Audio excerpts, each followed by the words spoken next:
É isso, pessoal. Mais uma vez aqui no canal da LPod. Celebramos o 11º episódio, né? Lembrando aí que a gente, no episódio anterior, falou tudo sobre tecnologia da informação, a importância, ela pode alavancar ou pode falir a sua empresa. E é literalmente falando. Então, clica aqui no nosso canal aqui que você vai ver tudo, a importância do TI nos seus negócios. E eu quero lembrar vocês aqui que o canal da LPod, a gente trata de questões do empreendedorismo em geral. Nós falamos sobre assuntos contábeis, fiscais, oportunidades tributárias, principalmente atualizações e sempre trazendo cases de sucesso, oportunidades e atualizações, tá certo? Hoje vai ser um dia muito especial, pessoal. Eu trouxe o meu convidado aqui, uma pessoa muito especial, uma pessoa que eu conheci aí num grupo de network. Hoje essa parceria se estende aí de longo prazo. Nós vamos falar aqui hoje sobre a importância do seguro de vida, mais focado para a questão empresarial e suas respectivas oportunidades. Sabemos que vem a reforma tributária, entre outras, então eu viro para esse fera aqui. Aliás, lembrando, pessoal, que isso aqui tá igual o Faustão, só tem fera aqui de convidado. Ô louco, meu! Fábio, muito bem-vindo, meu querido. Antes de te apresentar, eu queria aqui dispor dessa lembrança, desse mimo, preparado com muito carinho aqui para os nossos convidados. Então receba aí em forma de gratidão, tá bom? Espero que você goste, faça bom uso, tá bom? Eu vou até abrir aqui porque eu gosto de ver o presente. Olha que coisa mais bonitinha. Uma vela, gente. Maravilhoso, obrigado. Imagina, obrigado, inclusive, Fábio, pelo espaço aí, né?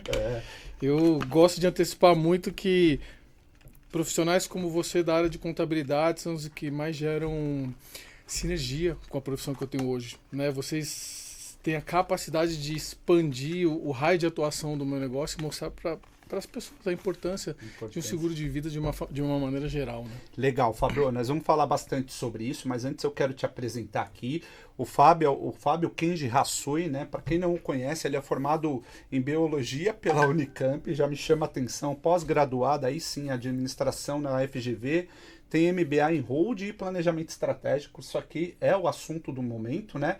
Construiu sua carreira na MetLife por 6 anos, no mercado de seguros de vida personalizado e atualmente ocupa o cargo de especialista em proteção financeira na Alta Vista XP. E uma curiosidade pro Fábio aqui, que isso também não sabia, a gente já conversou tanto, já fez tantas reuniões de network, que ele trabalhou como promotor e gerente de balada inclusive conhecida em São Paulo. Fábio, o espaço é seu, aqui é uma honra te receber. Vamos explorar esse assunto que é tão mistificado aqui, a gente vai desmistificar isso, ou pelo menos vai tentar trazer isso de uma forma simples, mas focado sempre na oportunidade do seguro de vida. Então, sim, gratidão, muito bem-vindo, meu amigo. Pô, eu que agradeço.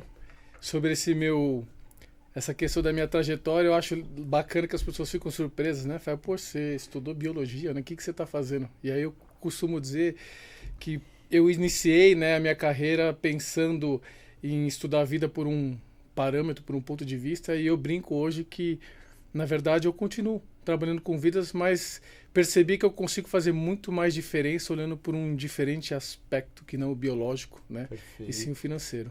Perfeito. Fábio, vamos para o que interessa aqui, então, para o cerne do nosso bate-papo. Eu fui entender a importância como empresário do seguro de vida na dor. Sim. Tive ali um estado de praticamente uma semana internado por conta do Covid, ali muitas preocupações no âmbito como provedor, no âmbito pessoal, no Sim. âmbito empresarial. E aí o seguro de vida hoje ele é um dilema, né? Porque eu acredito que você parte de muitas objeções, porque o contratante, em tese, ele acha que ele não é um beneficiário. Porque se acontece o pior, a falta dele fala, bom, eu não estou mais aqui. Como que vocês quebram essa objeção aí por parte dos clientes de vocês? Como que vocês superam essa porta de entrada? Excelente colocação, Cleiton. E você é o exemplo vivo, né, do que o seguro pode fazer, que vai muito além da morte. Então esse é o primeiro erro comum que as pessoas têm. E é uma questão cultural, é a associação automática, né? Poxa, não quero falar sobre morte. E aí a gente quebra a objeção às vezes com muito cuidado, já dizendo, mas quem disse que a gente vai falar sobre morte? Né? O seguro de vida fala sobre muitas outras coisas que vão além da morte. Perfeito. Mas mesmo que fosse, para falar sobre morte, eu costumo, de uma maneira leve, perguntar para a pessoa qual é a probabilidade que você tem de 0 a 100 de morrer um dia. Pô, a 100%. resposta é unânime, né? E todo mundo responde, falei, então, o meu papel hoje é explicar para você o que vem junto com a morte que vai além do fato gerador, né? O que mais vem, o que tem em jogo aqui. Então eu costumo dizer que o bom consultor, ele não vem aqui para dizer qual é para fazer uma venda, para efetivar, para dizer que é importante. Não, ele traz informação para que ao final da reunião você diga para ele o que é importante ou não. Sensacional, Fábio. Agora, ainda no âmbito, no aspecto aqui da objeção, Fábio, a gente tem aí, por exemplo, vários produtos de prateleira, principalmente das instituições financeiras, aí bancos principalmente, do qual você vai captar um recurso e aí eles já te vendem ali um produto chamado seguro de vida também, que via de regra é muito barato, ele é um produto de prateleira. O que você diz aí? Qual a diferença do seu produto hoje, que é um produto personalizado, desse produto de prateleira que se vende ali? E já vi casos, muitos casos, de depois você ter uma rejeição ali no pagamento. Se vocês puder explorar um pouquinho esse aspecto, pô, acho que é super interessante. Perfeito. Acho que a gente pode ir na linha dos 3 grandes artigos que regem um seguro de vida. O artigo 766, ele fala basicamente aí sobre a questão da omissão de informação, né? Uhum. E esse é um cuidado que as pessoas precisam ter, porque ela pode ser o que a gente chama de culposa ou dolosa, né? Quando há ou não intenção. Então isso pode influenciar no resultado que a pólice vai trazer. Tá bom. Outro artigo é o 768, que fala sobre o agravo intencional. Normalmente ele está atrelado a situações como, por exemplo, um acidente de trânsito quando o condutor estava embriagado. Né? Então ele fala, olha, você sabia que o risco ia agravar. Você assumiu o risco. E você assume. Então isso também é uma cláusula que é atendida dentro dos seguros. E a última, e talvez a mais importante, é o artigo 769, que fala sobre a obrigação do segurado comunicar a alteração de risco, seja a nível de saúde, profissão ou qualquer outro tipo. Essa é a cláusula que divide o mercado praticamente entre o que são considerados seguros de vida sofisticados e seguros tradicionais. Por quê? Os seguros que não abrem mão dessa cláusula, e a grande maioria das pessoas que fazem essa contratação, elas nem sabem que essa cláusula existe. Tá aí a importância do corretor na hora de explicar. E aí o que acontece? A pessoa tem um agravamento de saúde no decorrer da vigência do seguro, não informa a seguradora. Quando ela chega lá em função de uma sinistralidade, eventualmente uma morte ou até o diagnóstico de uma doença, eles puxam, né? Eles solicitam os exames e identificam que houve um agravo no meio do caminho que não foi informado. Cara, isso é muito maluco, porque, por exemplo, se você tem um problema de pressão, da qual ela vai se agravando, Exato. vai aumentando, são diversos fatores de risco aí que isso vai mudando e o seguro tá lá, ele tá parado, via de regra é renovado automaticamente. E aí você vai ter uma surpresa, muito provavelmente. Agora, para corroborar então com a importância desse seguro personalizado, o Fábio, você tem um dado aqui para nós, assim, do que vocês já pagaram, assim, de apólice, assim, dos últimos anos, não digo nem da história, só para a gente ter um entendimento aqui de que o seguro personalizado, ele é profissional, ele é direcionado, ele é feito para aquele perfil, a gente vai falar um pouquinho mais para frente. Mas você tem algum dado que corrobora aí com a importância dessa personalização? Hoje em dia é muito aberto as informações e é inclusive muito comum dentro da própria apresentação comercial cada seguradora fazer o levantamento desses números, né? Número de clientes, número de sinistros já pagos, capital segurado já pago, então são números que chamam a atenção. Mas se a gente for sair um pouquinho dessa linha da especificidade, né? Porque cada seguradora tem uma... Eu gosto muito de falar de índices que são apresentados pelos órgãos oficiais. E o órgão que regulamenta o seguro é a SUSEP. A SUSEP já menciona que de 2023 até atualmente, 2023, 2024 e 2025, o número de indenizações pagas gira na casa de 70 bilhões por ano. Uau! Então é muito dinheiro que é devolvido, assim, que é indenizado, ou seja, por sinistralidades exclusivamente no seguro de vida. Tá? Então é bastante recurso que foi injetado na economia. É muita grana, Fábio. E aliás, você tem aí, pela sua experiência, tem um público ideal, perfil? Porque às vezes você fala, bom, a pessoa tem mais idade, então Eu imagino que também deve passar por avaliação, até pela Sim. questão do risco. Eu imagino que seja um. Imagino não, é um seguro de carro. Eu falo porque quando nós fizemos esse seguro, eu não sei se você vai lembrar, eu tinha uma questão de alto risco por conta das questões que eu tenho lazer ali, eu gosto muito de andar de moto, né? Sim. E aí a gente tem que avaliar tudo isso. Então, o que você entende que o perfil de cliente ideal, assim, tem ou não? Na verdade, cabe para todo mundo. O seguro de vida, ele é um produto muito democrático. E ele cabe em qualquer momento da sua vida. Então é importante que seja feita essa leitura. O que a gente costuma ensinar é que normalmente o seguro de vida ele é feito para quem é maior de 18 anos, apesar de hoje no mercado já existirem seguros que cobrem menores de idade. Mas a grande vantagem de você aderir a um seguro jovem é o custo, Tá. né? E o que a gente costuma mencionar também é que uma vez que você adere a seguros que tem congelamento de risco, você tem a garantia de que você vai ter um seguro, e dependendo da categoria, que ele é vitalício. Tá. Então você tem um seguro contratado barato, que vai te cobrir pro resto da vida, e dependendo da modalidade, você para de pagar ele. E continua coberto. Então, vocês entenderam, isso cabe um recorte. Repete para nós aqui, Fábio, olhando para aquela câmera ali. Basicamente, é importante você contratar um seguro jovem hoje, por quê? Primeiro, pela questão do custo. Segundo, porque normalmente a gente está com o auge da nossa saúde. Imagina que você contrata um seguro com 18 anos e daqui a 10 anos você não pague mais por ele e tenha cobertura para o resto da sua vida. Então essa é uma das vantagens de você fazer a adesão do seguro sendo jovem, o custo.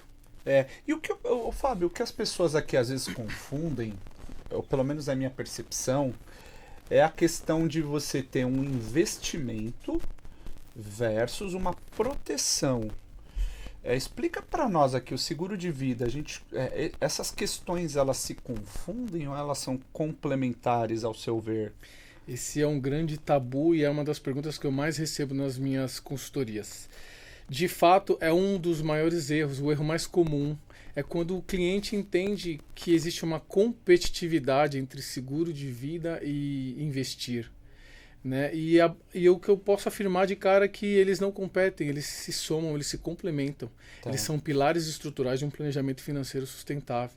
Eu costumo dizer que são 3. A acumulação fica na mão do cliente, precisa de disciplina. A velocidade normalmente fica na mão de um assessor de investimentos, alguém que vai dar ritmo, né, de crescimento para aquilo e através da escolha dos ativos. E o pilar da proteção é o que está englobando e estruturando tudo. Se acontecer algum imprevisto, o seu planejamento financeiro ele é equilibrado. Nossa, é super interessante. Aliás, agora é o mais importante, aliás, é o viés do nosso canal, entrar um pouquinho nessa questão no âmbito empresarial, Fábio. Sim. Eu lembro que quando eu estive acamado por a questão de Covid ali, por pouco não cheguei a entubar, e a maior preocupação era, poxa, eu deixei isso aqui estruturado, mas não pensei naquilo. E aquilo outro tem informação que é dados sigilosos, então de repente eu não posso passar para os meus colaboradores. Porque e se não acontece nada? Então, sobretudo a questão da doença é a questão emocional, é as decisões estratégicas, e ali você está acamado, você está impossibilitado, e aliás, à época sem nenhuma visita. E quando eu saí dessa situação, quando eu estava me recuperando, a primeira coisa que nós fizemos foi sentar e organizar isso. E aí eu lembro, Fábio, que a minha filha ainda estava ingressando na universidade, né? E eu tinha uma preocupação com o estudo dela. Então a gente pensou num valor X para a questão de estudo, a gente pensou em Y para uma questão mesmo sucessória no âmbito pessoal, só que tinha um terceiro elemento, que é a questão empresarial. Imagina que na falta do empresário, como é que vai ficar essa folha de pagamento? Porque vai ter um custo de rescisão lá, muito provavelmente a depender, por exemplo, no meu caso, eu tenho os colaboradores muito antigos, e isso vai ter uma conta para pagar, porque do contrário, vai para inventário e os herdeiros têm essa responsabilidade. Quando você estrutura esse tipo de projeto com pessoas, com empresários, esse é o caminho. O seguro ele é modular, Fábio?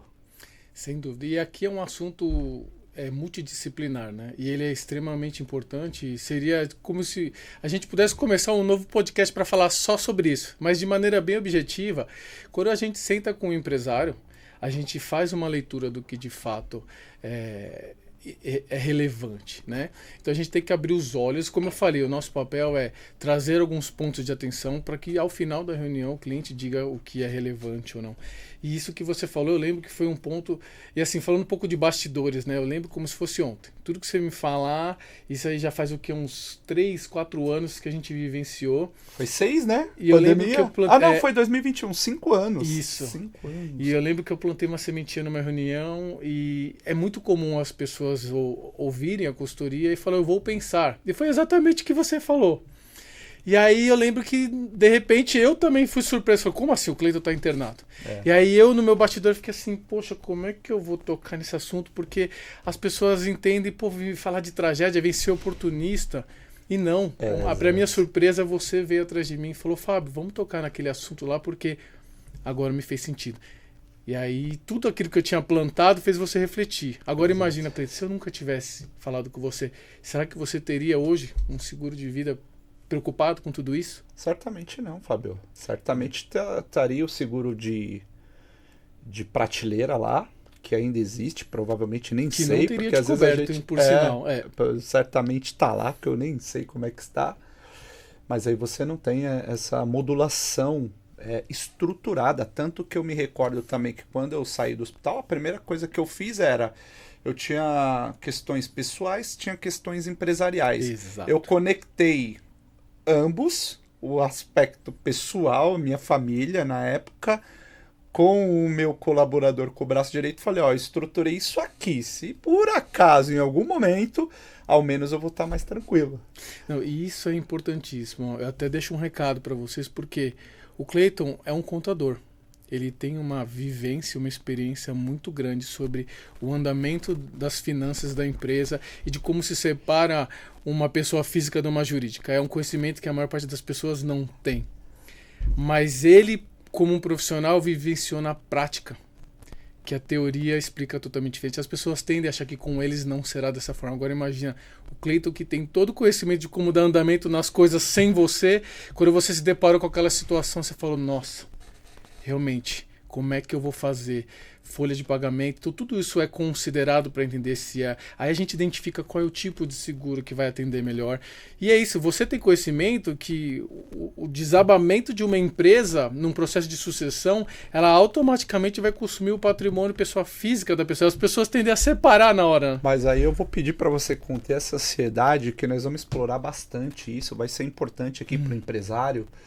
Nós temos aqui um direcionamento específico para isso, Fábio, porque o seguro, hoje, com a experiência, com a bagagem, com o que eu passei, ele não é um custo. Hoje, para mim, é um baita de um investimento e você vai poder falar um pouquinho, só que não é só sobre a morte, né? Tem outros benefícios. Exato. Mas assim, voltando ali para a questão desse empresário, como é que você calcula o capital adequado para essa modulação, para esse empresário? Porque é óbvio, às vezes o cara é um sócio individual, era o meu caso, às vezes o cara tem 3 sócios, às vezes a empresa ali, o player tem 3 sócios. Como é que você calcula isso? Como é que você vai desmistificando? Como é feito esse trabalho? Eu sei porque você fez comigo, mas aí eu quero que o especialista aqui, o pai da criança, explica para nós, para que quem tenha interesse depois, obviamente, a gente já tem uma ideia do que se trata.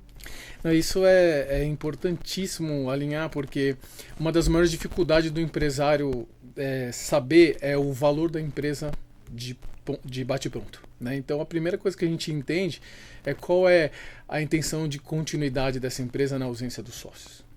Então a gente já entra para explicar um pouquinho sobre isso, se é uma empresa que vai ter continuidade, se tem legado, se tem a herança, se é uma empresa que encerra depois do falecimento do sócio. Então esse é o primeiro ponto, a gente entender qualitativamente. Depois a gente vai para a parte quantitativa. E aí a gente explica um pouquinho, né, onde aí a minha profissão se torna multidisciplinar. Eu preciso explicar um pouquinho de quais são os caminhos. E aí a gente faz um cálculo para entender qual é o valor que cada sócio representa. Porque na ausência de uma pessoa-chave, a empresa se descapitaliza e ela perde alguém que tenha um papel estrutural. Como é que a gente faz para manter essa empresa ativa? Para que o CNPJ continue mesmo com a perda de um CPF tão relevante. Exato. E aí a gente vai por uma métrica, entendendo às vezes com um acordo de sócios do valor que faz sentido para ambos.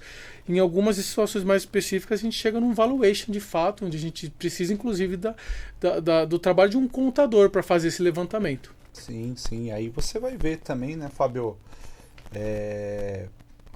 Por exemplo, às vezes você tem figuras, um é da área comercial, outra é da área administrativa. Então, eu vejo aqui que essa cobertura, inclusive, ela é muito estratégica. Você vai entender a participação societária de cada um. Por isso que nós comentamos aqui um pouquinho anteriormente que ele é totalmente modular, né, Fábio? Sim. E é aquilo, uma vez que tenha feito sentido, eu sempre comento com o meu cliente, o perfeito é inimigo do bom. Se você conseguiu enxergar a questão da alavancagem dentro de um seguro, do que ela pode resolver, se aquele valor eventualmente não é algo que cabe e a gente ajuda a fazer esse cálculo, contrate algo menor, mas contrate. Sim, sim. Porque é aquilo, o maior medo de todo empresário é ver a sua empresa ter lucro cessante.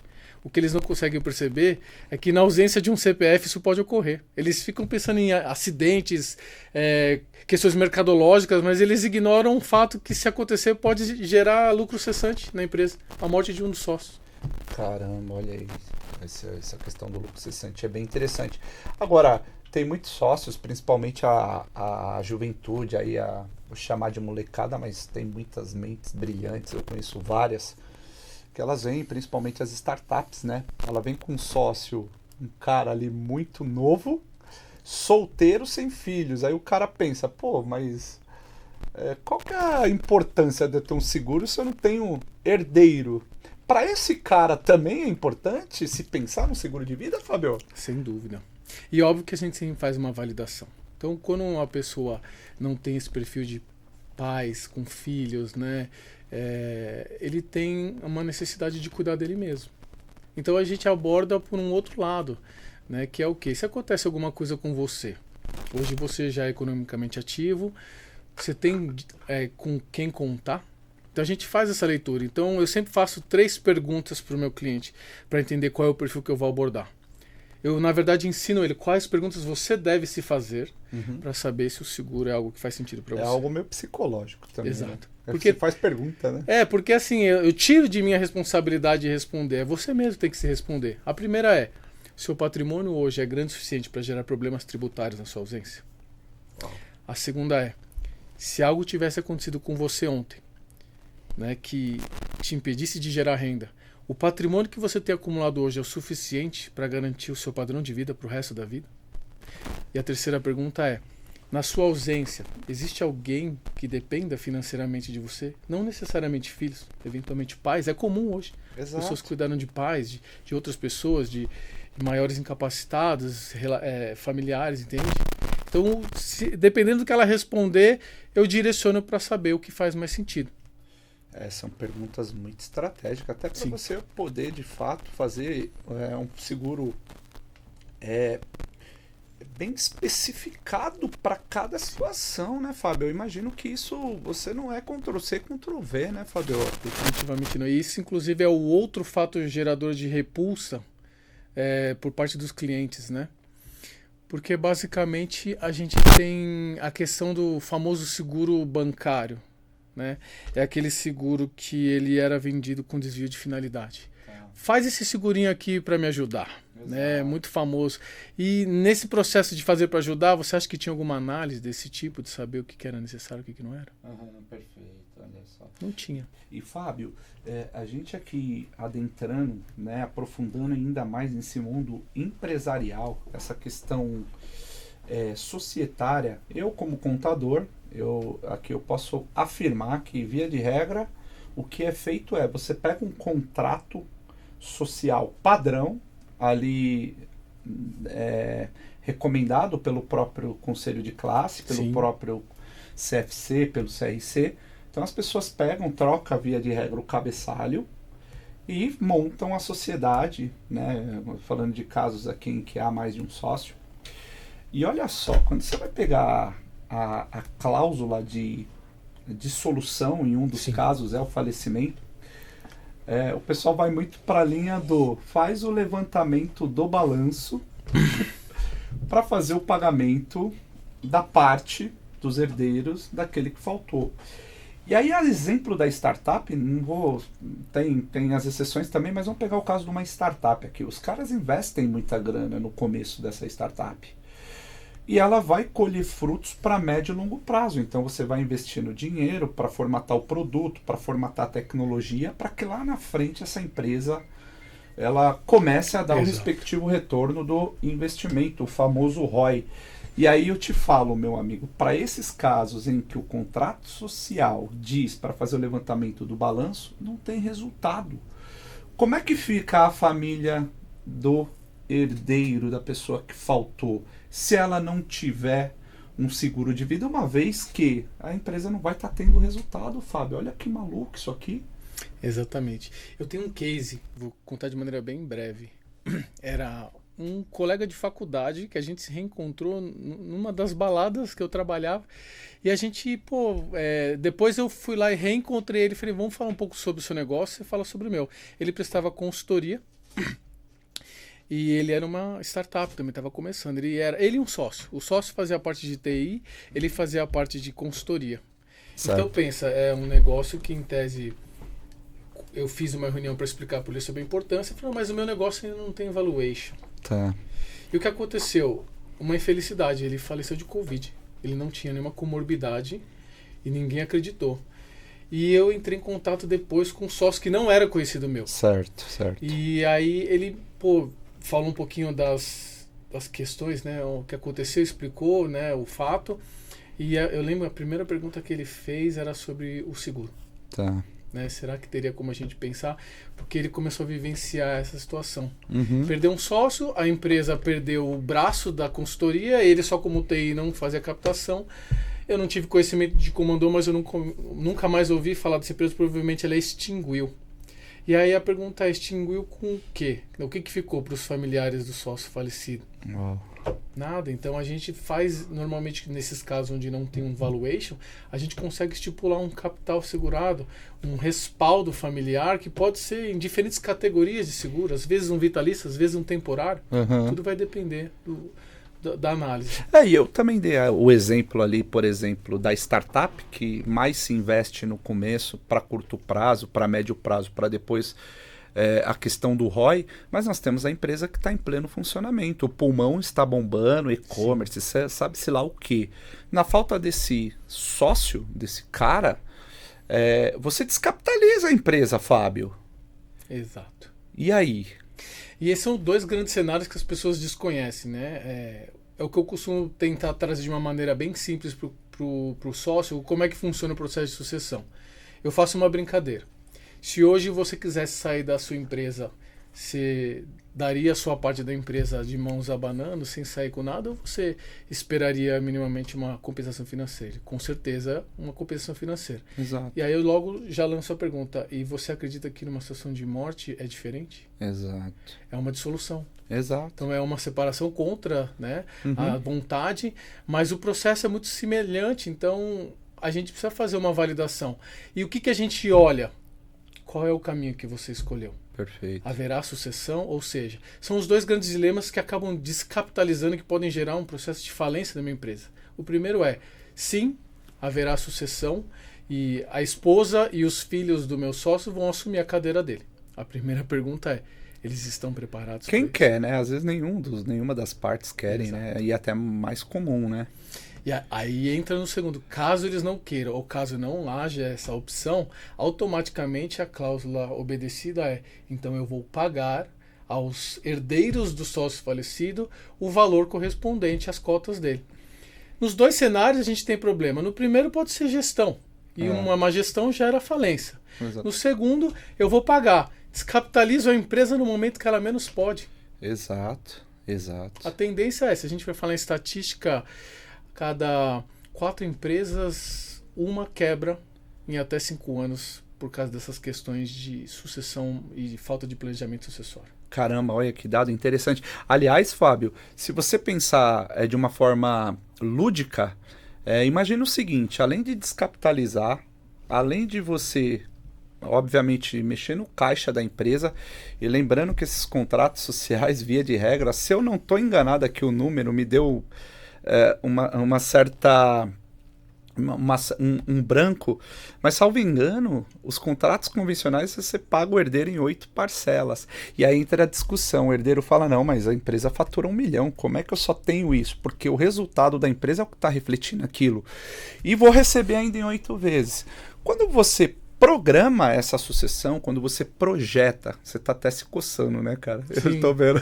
Porque é uma loucura. É um assunto que, olha, me deixa... É espinhoso. E agora, se os sócios têm a clareza, porque um vai pensar no outro, afinal de contas, Exato. isso é um casamento. Eu faço uma sociedade com você, eu tenho preocupação com os seus e você, obviamente, com os meus.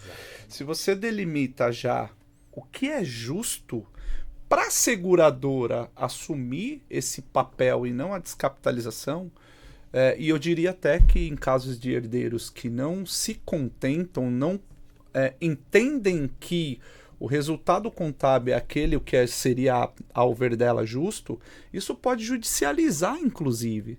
Então, na preparação disso, na antecipação, no planejamento, você consegue dirimir essa questão de forma com que você pensa no senso de justiça nas 2 famílias, ou nas 3, ou nas 4, enfim. Exatamente. Isso, inclusive, é algo importante. Você que é empresário, antes de cogitar qualquer outra possibilidade de resolver a questão sucessória, entenda 3 grandes cláusulas que existem de um seguro de vida. Número 1, ele é incomunicável. Então, ele não obedece à partilha de bens. Número 2, ele é impenhorável. Então significa que ele não pode ser utilizado para pagar as dívidas do falecido. E número 3, ele é inalienável, ele não pode ser cedido.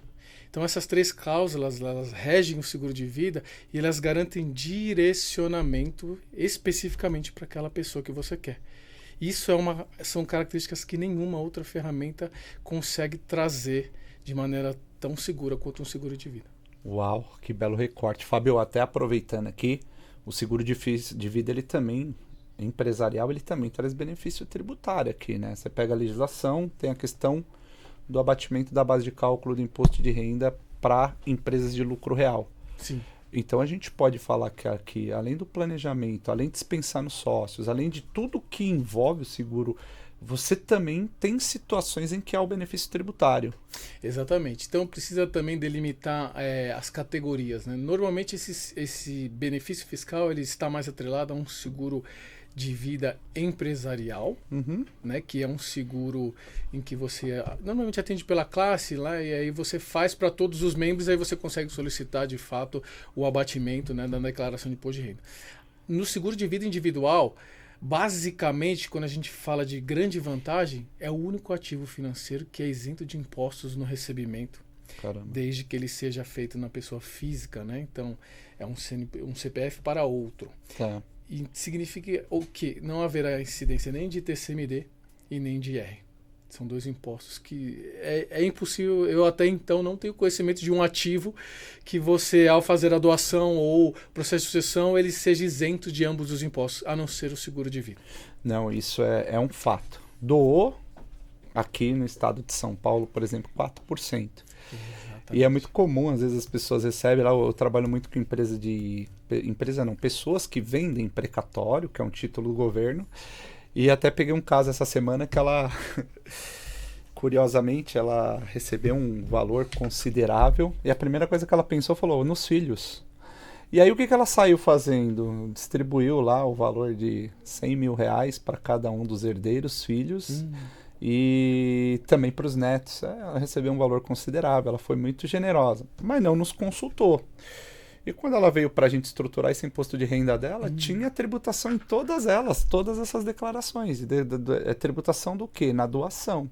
Quando ela passa esse ativo para os herdeiros ali, ela tem o 4% que pagar, mas poxa, eu só quis ajudar. Mas até a ajuda ela tem tributação. Exato. Isso é um erro comum que as pessoas... Porque quando elas se deparam com uma ferramenta, primeiro que é nova, né, é um seguro de vida completamente diferente do que ela tem conhecimento, do que ela foi apresentada. ela acha aquilo muito, como é que fala, quando a esmola é muito, o santo desconfia. Então ele naturalmente começa a buscar outras alternativas mais conhecidas no mercado, que é a doação, por exemplo. Uhum.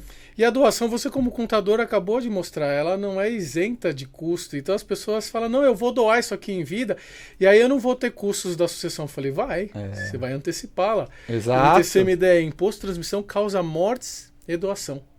E nesse caso específico, você ainda corrigiu uma pedalada, né, um erro, que a pessoa não ter a orientação. Exato. Então, assim, se a pessoa, se eu não me engano, se eu estiver falando besteira, quando você faz o processo de doação de maneira irregular, simplesmente transfere, no mínimo você tem que fazer é declarar no IR. Exato. Porque caso você não declare e seja detectada uma irregularidade, se não me engano, você paga 20% sobre o valor da transferência. Já vou te fazer um parênteses. A STF fixou em até 100% do valor do débito não recolhido, nossa. no caso do imposto federal.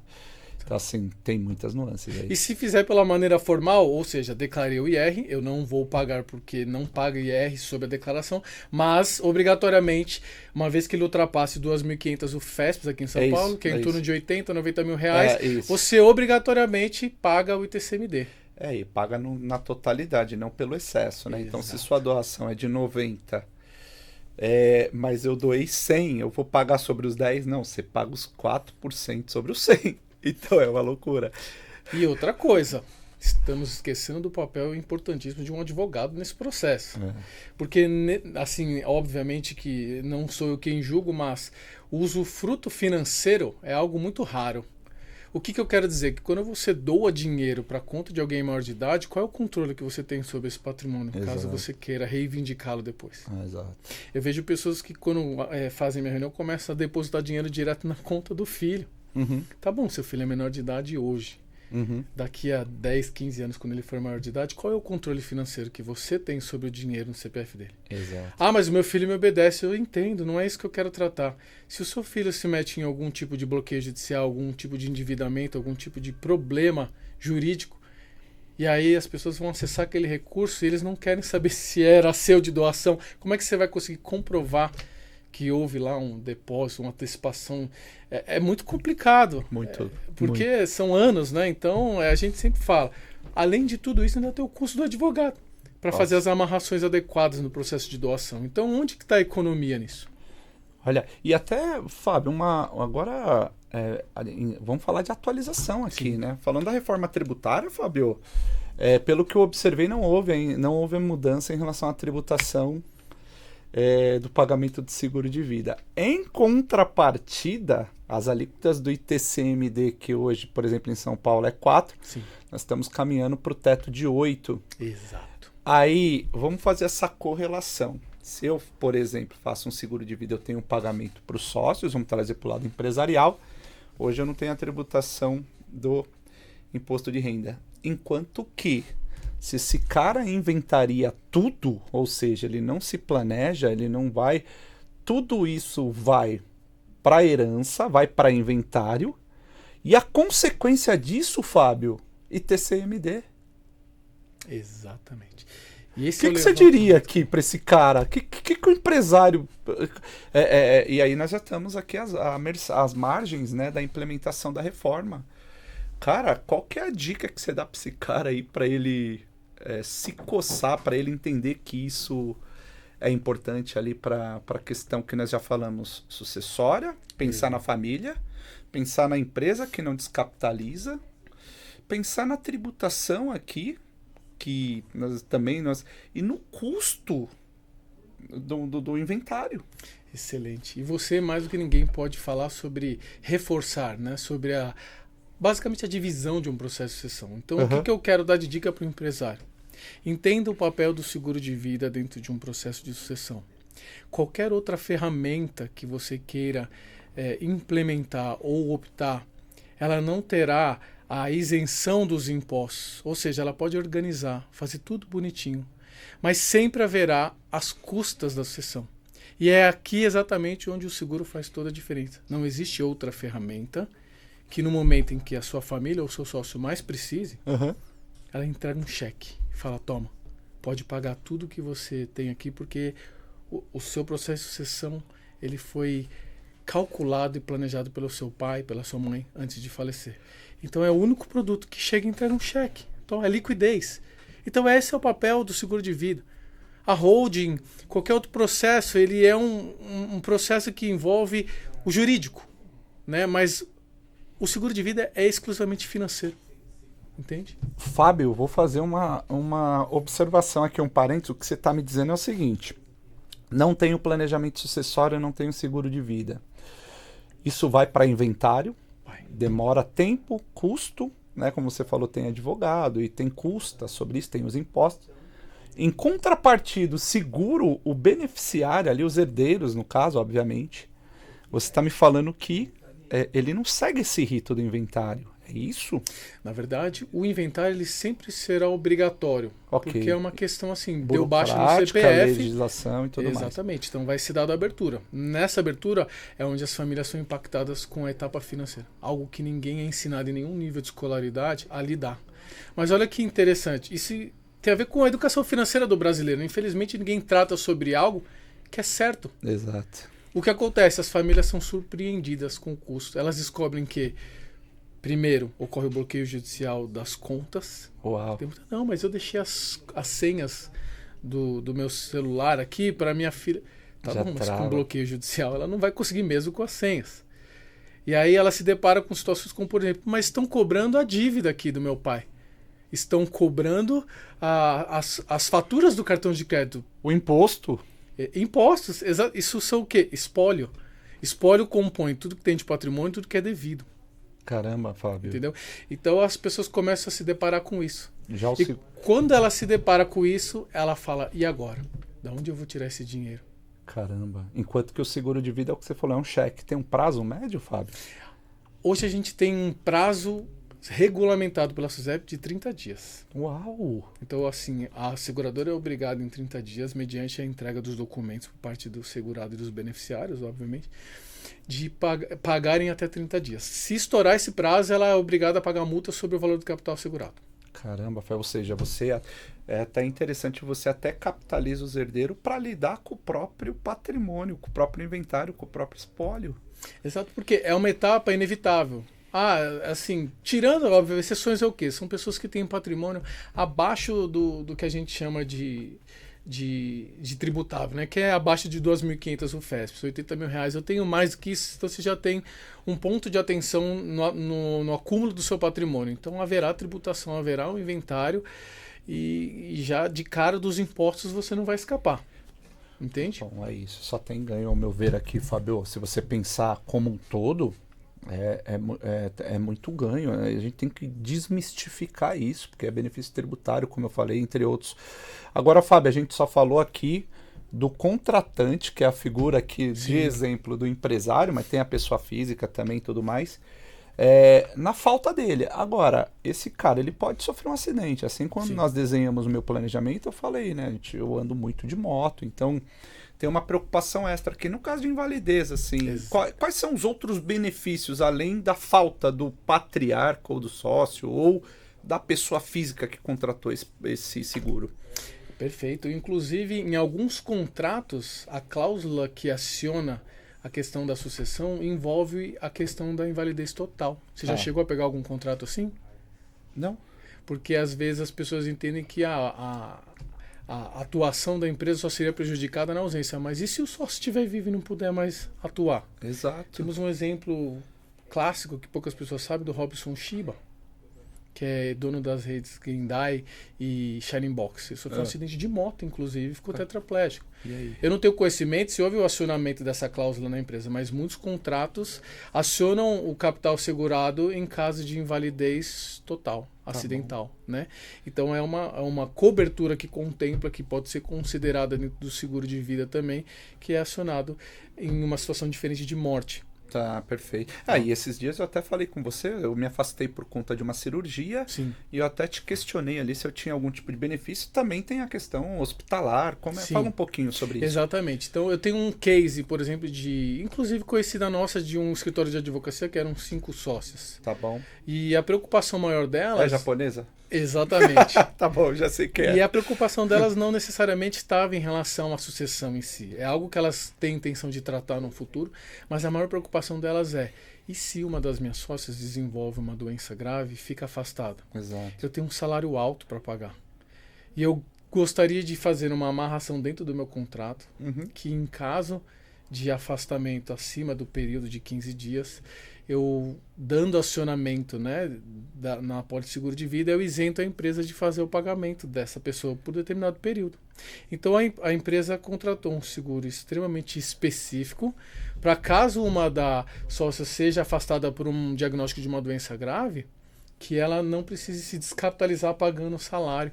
E ela, inclusive, se livra de uma situação de como é que eu posso dizer, é uma empresa que tem uma amizade entre as sócios. Imagina você virar... É um desconforto. Você virar pro teu sócio, que é teu amigo, que vive há 10 anos com você, e falar, eu não vou conseguir te pagar o teu salário no pior momento da tua vida. Exato.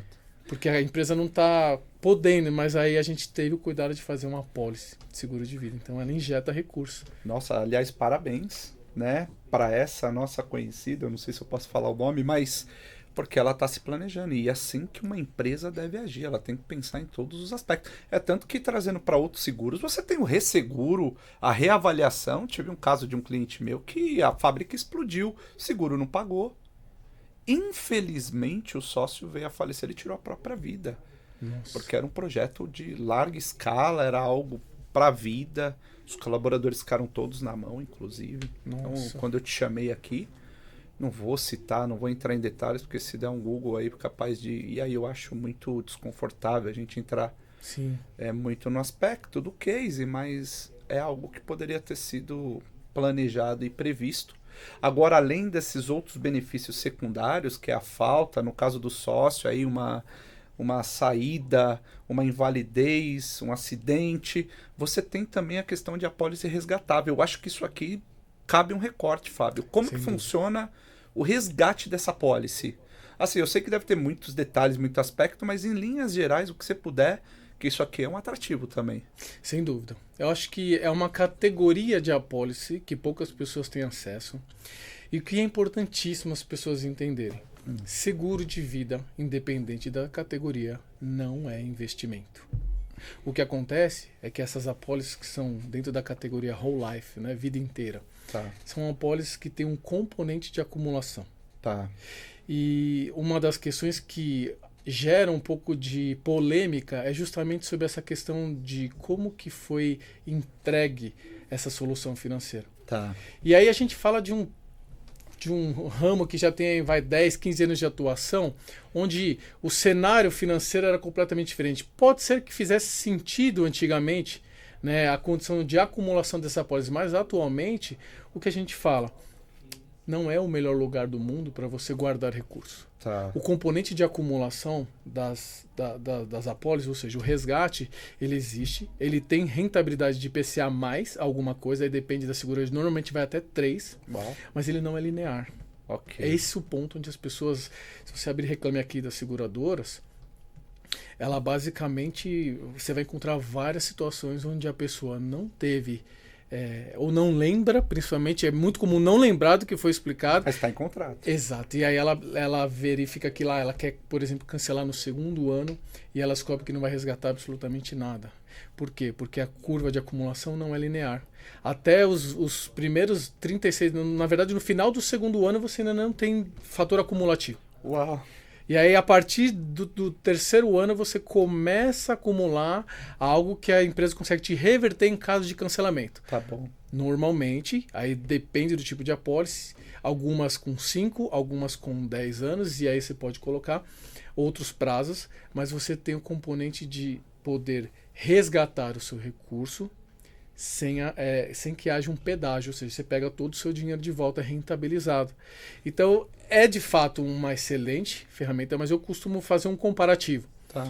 O seguro vitalício, ele tem o viés de tratar questões de proteção e de sucessão, então a gente está falando sobre uma finalidade de proteção em caso de morte, mas ele tem um componente adicional.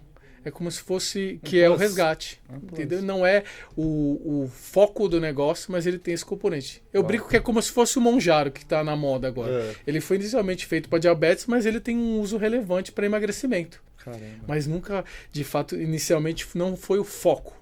né? Então, quando as pessoas entregam a solução pelo inverso, pode ser um grande tiro no pé. Entendi, ou seja, é uma consultoria aqui, inclusive pegando um pouquinho ali do aspecto financeiro, porque ele não é o foco principal, mas eu diria que a depender da situação ele é um plus, e isso pode reverter para você em benefício de alguma forma, tudo a ser analisado, mas eu entendi, sua questão não é o foco principal. Sim. Em termos de solidez, Fábio, você vê algum risco assim... se a seguradora quebra, a gente está vendo aí bancos, né? Tudo bem que são bancos políticos, Exatamente. Envolve aí ao meu ver, uma sujeira, o fator, infelizmente, Brasil. Mas desses grandes players que oferecem esse produto assim, você vê algum risco? Porque aí eu faço um seguro para utilizar, se é o caso, para longo prazo, né? Exato.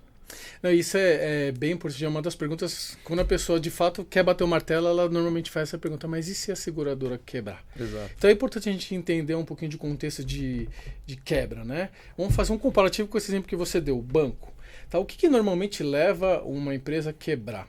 Concorda que é a má gestão? Uhum. Então, assim, é o que pode ser um processo de curto, médio e longo prazo. Agora, qual que é a grande diferença de um banco no processo? Teve um cliente que me perguntou sobre o Lehman Brothers, que era um banco gigante. Olha, Fábio, se o Lehman Brothers quebrar, falou, de fato, qualquer companhia gigantesca hoje pode quebrar. Então, seria responsabilidade da minha parte falar que é invulnerável.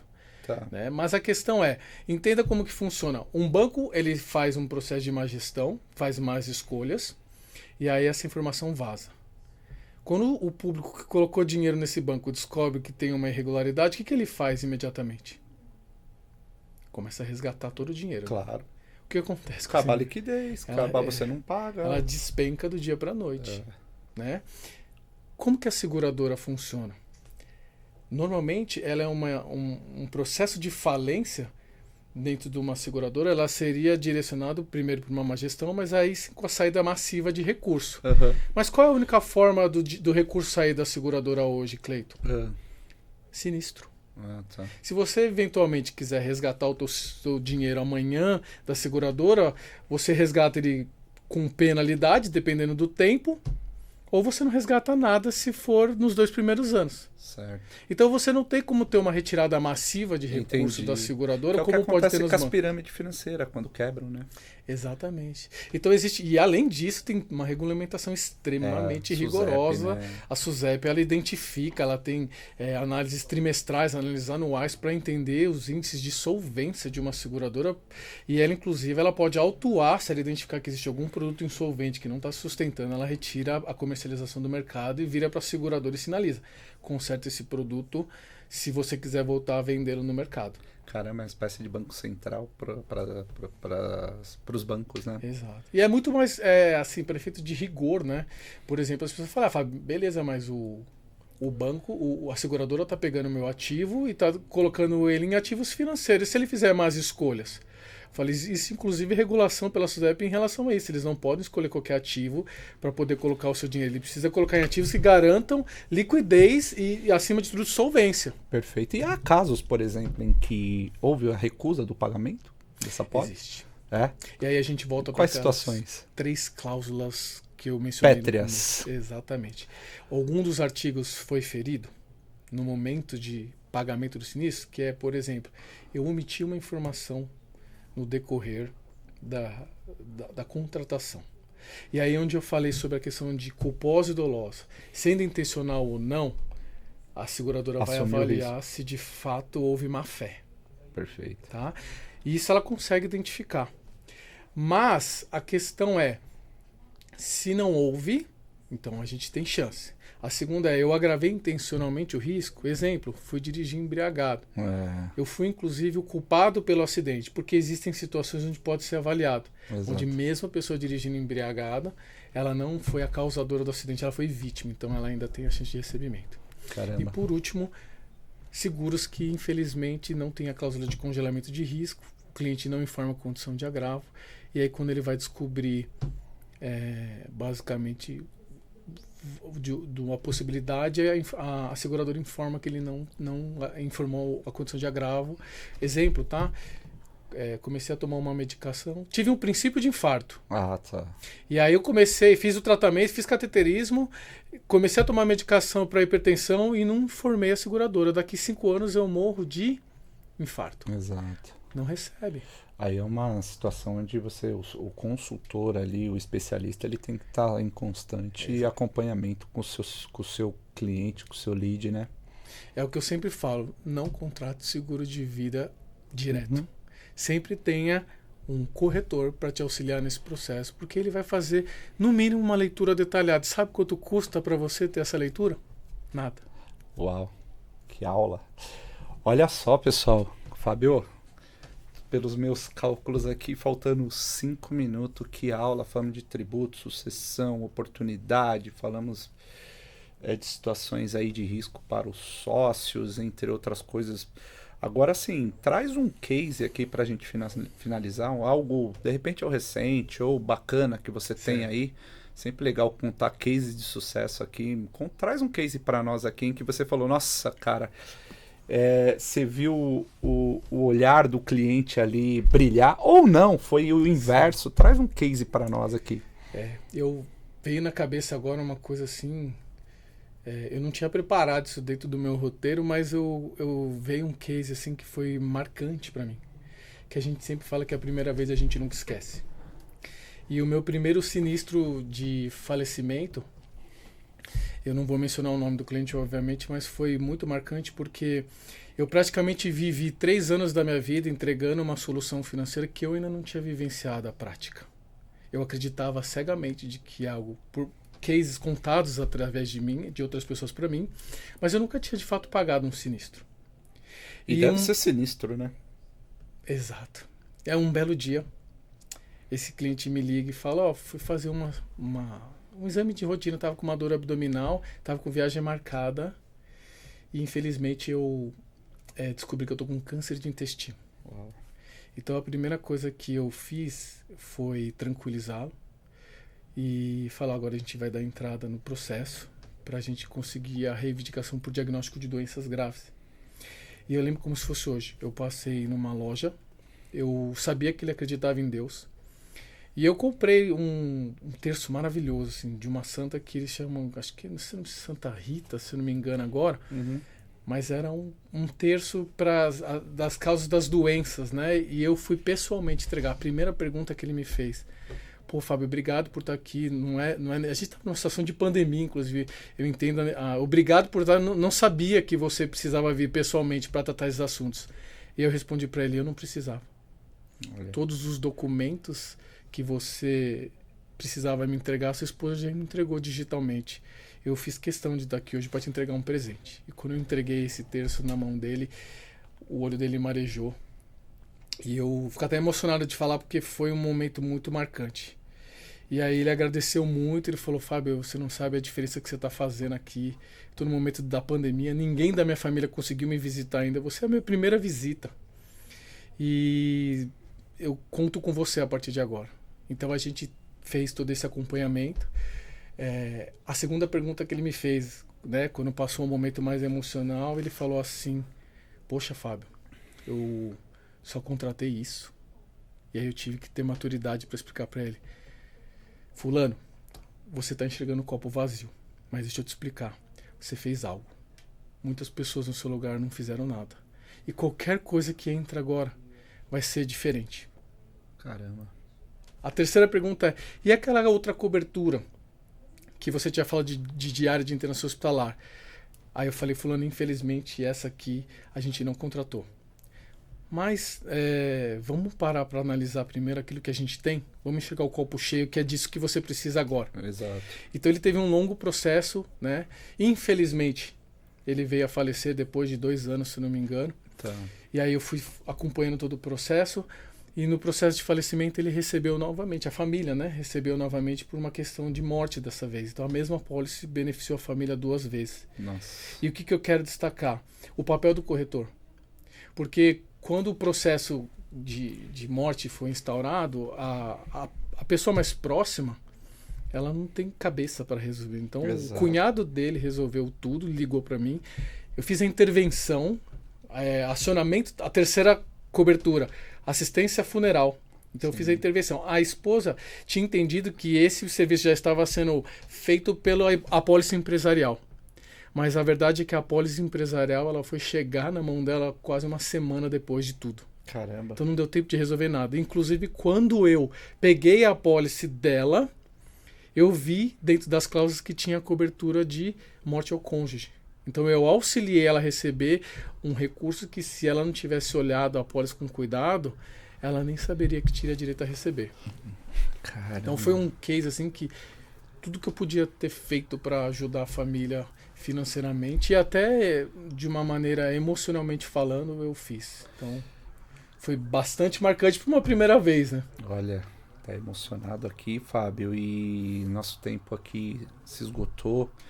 Eu queria agradecer demais, né? Primeiro pra gente... Agora a gente vai sair, a gente vai tomar um café, atualizar nosso networking.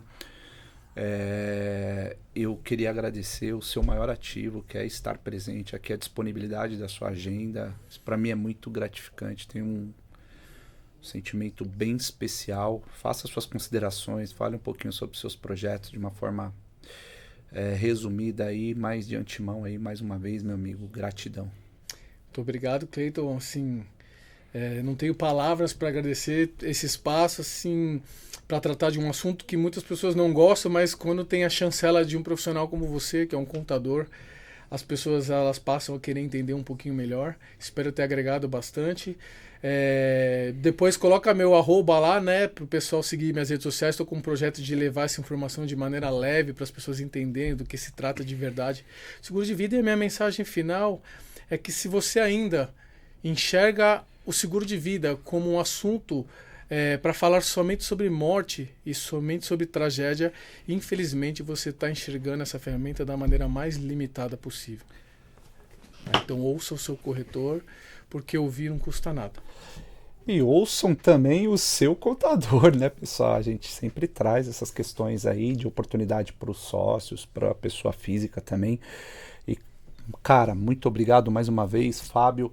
Pessoal, olha só, eu vou pedir para vocês aqui, foi uma aula em termos de oportunidade, de case e tudo mais. Fiquei emocionado aqui no final, perdi um pouquinho aqui da fala.